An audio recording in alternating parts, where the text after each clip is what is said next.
Open your heart and let him in.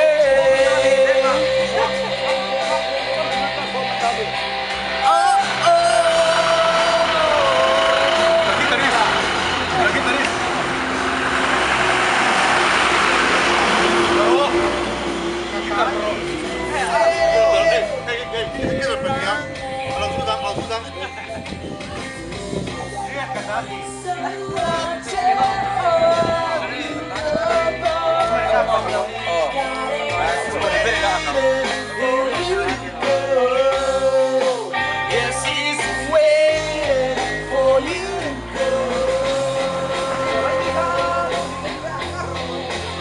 go. Yeah.